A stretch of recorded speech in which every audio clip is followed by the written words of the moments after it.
Konnichiwa. I'm now sitting outside of my room because I'm trying to listen for the doorbell. I'm such a pathetic person, really.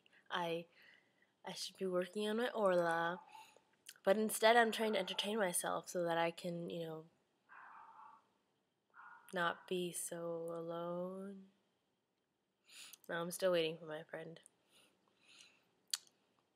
I swear, I feel like it's been 2 hours since she called me, so maybe she got lost. Which, is a very good possibility because she lives, I don't even know where, somewhere really far. And she asked for my address. Like, she knows where I live because she's been here before, but she's not here. Ugh, it's terrible. So I'm just gonna entertain myself. Let's see what I haven't really been thinking about much lately, except that I really hate being single. I hate that a lot. I don't know why. Like, I know people are always like, "Oh, now you can be independent and crap," but you can be independent when you're in a relationship.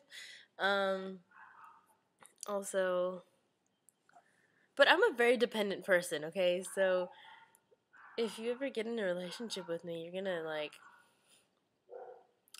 hope you like clingy people. Okay, I'm not that bad, but I just like when you're there, I like talking to you, I like giving you hugs and stuff like that. I'm a very touchy person as well.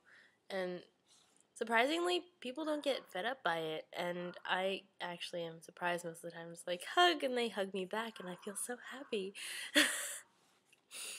It doesn't usually matter who it is. As long as somebody hugs me back, I'm okay. Touch is a necessity of life.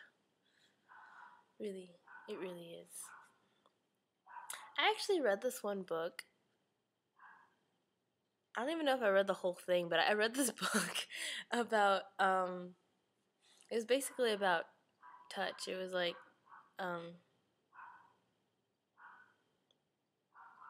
this girl who,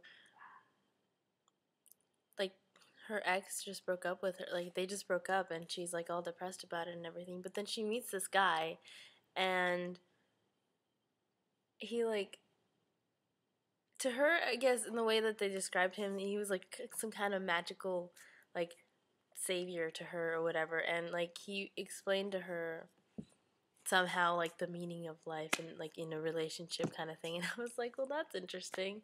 And, like, I don't know, it was something about touching. Not sexually, just, like, you need, like, human affection and touch in order to survive. It's that kind of thing. And I was like, oh, that's so interesting. I've never really thought about that. But it's so true because I totally need that all the time. But I don't like when my, like, family hugs me or anything like that. I don't really appreciate that most of the time. Except, unless it's, like, my dad, then it's okay. Because, I don't know, my dad's just really comfortable. My mom, she kind of scares me. But they all love to hug me, especially after I perform. They're always like, "Oh my god, I'm so proud of you," and I'm just like, "Yeah, okay." Walking away now. So, do you like to hug your family members, or do they like to hug you, or do you even like to be touched? That's interesting because some people don't like to be touched whatsoever. Like, okay, I don't like to be touched by people that bother me. Like, if I don't like you and you touch me, I'm most likely going to slap you. But if I can, like, you're one of my best friends, of course. If you touch me, it's not a big deal. Or if I like you as more than a friend and you touch me, I'll probably, like, become really nervous or something. But anyways, yeah. It just depends on who's touching me and how. Okay, that's okay. Sayonara.